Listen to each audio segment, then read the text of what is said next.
My family ruined my wedding. The chapel went silent, dead silent. Then came her voice, sharp, unhinged, dripping with venom. "He should have married my daughter Lisa!" Heads turned.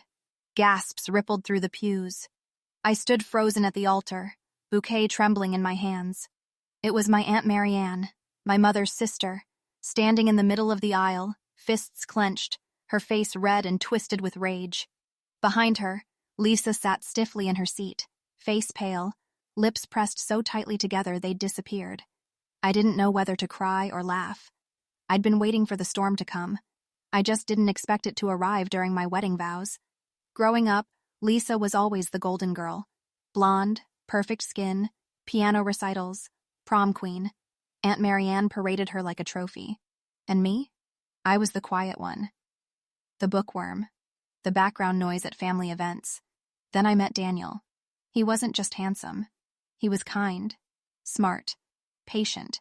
The kind of man who made you feel like you were worth listening to, worth loving. When we got engaged, Lisa congratulated me with a smile so tight it could have snapped her jaw. "Wow," she said. "I didn't think he was your type." Marianne didn't even try to pretend. She pulled my mother aside after the engagement dinner and said, "He's far too good-looking for her. It won't last." It didn't take long for the sabotage to begin. Daniel told me about it one night, while we were sitting on the couch finalizing seating charts. "I need to tell you something," he said, his jaw tight. He handed me his phone. On it was a message from Aunt Marianne. "Marianne, you're making a mistake. Lisa is better for you. She's always liked you. I'll give you $50,000. No strings. Just walk away. Don't show up. I'll even pay for a trip to Greece." I stared at the screen, sick rising in my throat. And below that, another message. From Lisa. "Lisa, you and I would be iconic. Don't tie yourself down to her. You know there's more chemistry between us. One look. That's all it takes. Say yes." I couldn't speak. I wanted to scream, to throw the phone, to vanish. But Daniel just took my hand and said, "I didn't answer her. I never will. I chose you, and I will choose every day for the rest of our lives."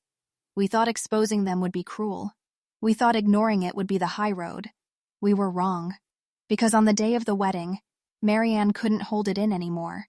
And right before the vows, as if on cue, she rose from her seat like a villain from a movie and screamed, "He should have married my daughter Lisa." Everyone froze. Daniel didn't. He turned to the guests, pulled out his phone, and calmly walked to the officiant. "Before we continue," he said, voice steady but sharp, "I think everyone here deserves to know what this family has been trying to do for the last 6 months." He tapped the mic, and then he read, out loud, every single message, the bribe, the manipulation, the emotional blackmail, Lisa's late-night flirty texts, Marianne's offer to pay off the caterers to delay the reception, even her attempt to leak fake rumors about me online. Gasps, shocked silence, a murmur of disbelief, my mother crying, my father stepping between Marianne and Lisa, face stone cold. Marianne tried to snatch the phone from Daniel. She shrieked, "This is a private family matter."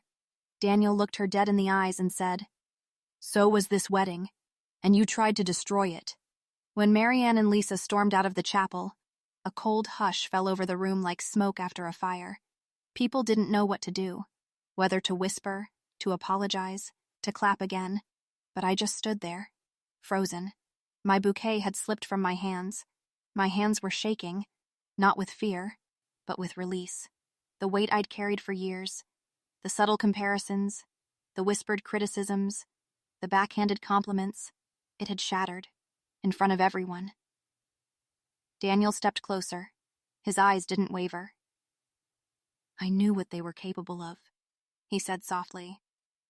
"But I didn't know how strong you were until you stood there and let the world see the truth." I looked around the chapel.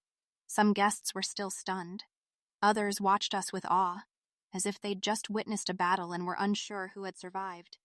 Then I said the words, not from the script, not from the officiant, but from the deepest part of my chest. "Let today be the last day anyone doubts me. I've spent my whole life being told I wasn't enough, that someone shinier, louder, more perfect deserved everything I had. But today, I stand here with a man who chose me when it would have been easier to run, who stood beside me in the fire. And to anyone, in this room or out there in the world, who still thinks I don't deserve this love, this life, this moment, watch me take it anyway. The chapel exploded into applause, not the polite kind, the roaring kind, like justice had been served. Daniel took my hand, and we finished our vows, not in fear, not in tears, but in defiance and unshakable joy. It's been a year. We never heard from Lisa again. Marianne tried to sue Daniel for emotional distress, claiming he slandered her in public. The judge threw it out with a single line. Truth is not defamation. Daniel framed that sentence. It hangs in our hallway. We moved into a small house just outside the city, planted a rose garden in the backyard. Red ones. My mother always said red roses meant courage. They bloom every spring, no matter how harsh the winter. Sometimes I stand by the garden, thinking about the girl I used to be. Quiet, underestimated, shadowed by people who wanted me to shrink. But not anymore. Not since I stood at that altar and faced everything that tried to break me, and smiled. Because they didn't realize, when you try to burn a woman like me, I don't turn to ash. I rise. Like and follow for a new video every day.